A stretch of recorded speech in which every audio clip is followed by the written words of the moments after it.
No sovereign nation surrender its judicial independence to externally driven narrative.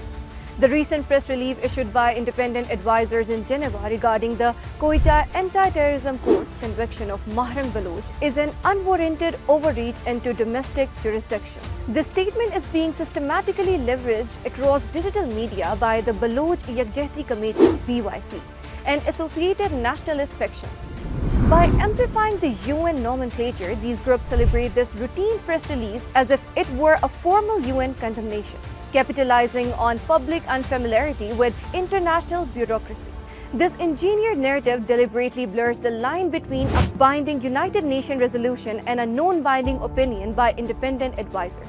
However, this opinion piece carries zero legal authority and does not represent the official stance of the United Nations Secretariat, General Assembly, or Security Council. The transnational narrative attempts to sanitize the court's verdict as a crackdown on peaceful dissent. In reality, Mahrang Baloch was convicted under Pakistan Penal Code and Anti-Terrorism Act (ATA) for her active leadership in a violent assembly that resulted in the brutal murder of Frontier Corps Sepoy Shabir Ahmed Baloch in Kada.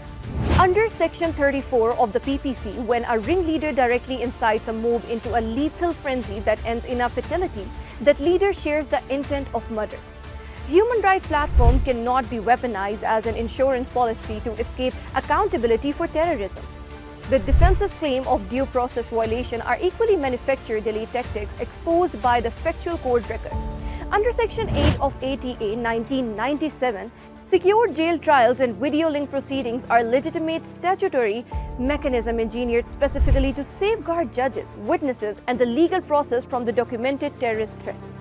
The court record shows the accused was provided multiple opportunities to escape via video link, which they willfully boycotted as a political strategy to paralyze the state.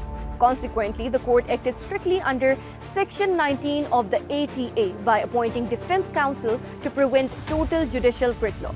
The Article 175(3) of Constitution, the judiciary remains completely independent, and under Article 185, the defense retains the full right to appeal this conviction to the High Court and Supreme Court, where legal matters are properly decided, not on social media. Furthermore, framing essential counterterrorism tools like the Fourth Schedule, the Exit Control List, ECL, or Provincial Infrastructure Project as human rights violation completely ignores national security realities. Under Article 15 and 19 of the Constitution, the rights to movement and expression are bound by reasonable restrictions in the interest of state security.